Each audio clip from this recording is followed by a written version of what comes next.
গল্পটা এক অবিচল বন্ধুত্বের, যেখানে মৃত্যুর মুখোমুখি দাঁড়িয়েও বুলেটের সামনে থেকে বন্ধুকে বাঁচানোর আপ্রাণ চেষ্টা, যা দেখে অবাক হয়েছিল গোটা বিশ্ব, বেগবান করেছিল ছাত্র জনতার বিপ্লবকে। শিক্ষার্থী ইমাম যখন গুলিবিদ্ধ হয়ে মাটিতে লুটিয়ে পড়েন, তখন তার বন্ধু রাহাত তাকে টেনে নিয়ে যাওয়ার চেষ্টা করেছিলেন।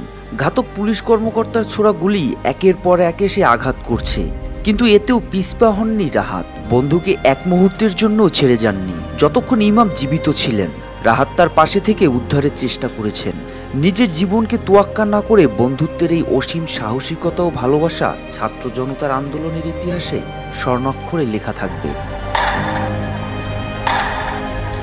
ঘটনার দিন 20 জুলাই, এক সাধারণ সকাল, যা দ্রুতই বিভীষিকাময় দিনের রূপ নেয়। নারায়ণগঞ্জের সরকারি আদমজীনগর MW কলেজের দ্বাদশ শ্রেণীর শিক্ষার্থী ইমাম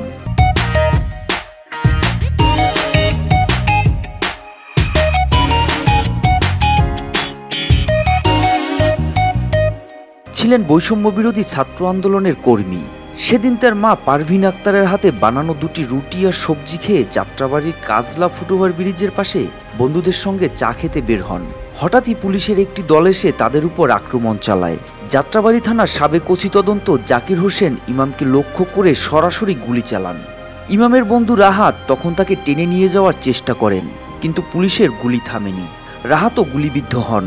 ইমাম তখনও জীবিত ছিলেন, বলেছিলেন, ভাই আমার শরীরে রক্ত নেই, তুমি ছেড়ে দাও। রাহাত আর ইমামকে বাঁচাতে পারেননি। ইমাম সেখানেই লুটিয়ে পড়েন।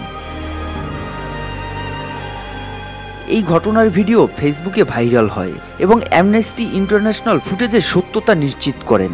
পরে জানা যায় ঘাতক সেই পুলিশ সদস্য ছিলেন যাত্রাবাড়ি থানার ওসি তদন্ত জাকির হোসেন। ইমামের সুরাথাল প্রতিবেদনে লেখা হয়েছে, তার দেহে 4টি গুলির চিহ্ন এবং মাথা থেকে পায়ের পাতা পর্যন্ত প্রায় 100টি কালো ছিদ্র ও জখম ছিল।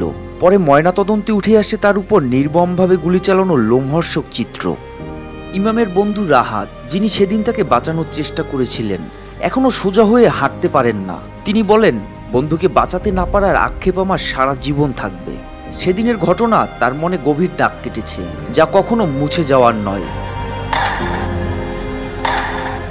ইমামের মা পারভিন আক্তার জানান, ভিডিওটি দেখার পর তার মনে কেবল একটাই প্রশ্ন জেগেছে, একজন মানুষকে হত্যা করতে কতটা গুলি লাগে?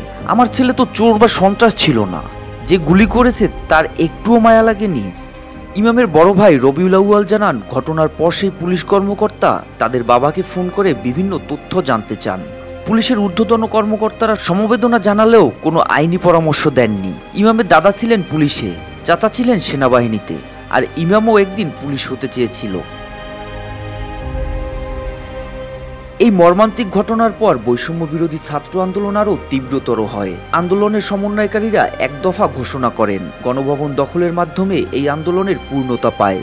রাহাতদের মতো বন্ধুত্ব আর ইমাম হাসানের মতো তরুণদের আত্মত্যাগী এই বিপ্লবকে সাফল্যের পথে এগিয়ে নিয়ে গেছে। মোহাম্মদ সায়েম, RTV।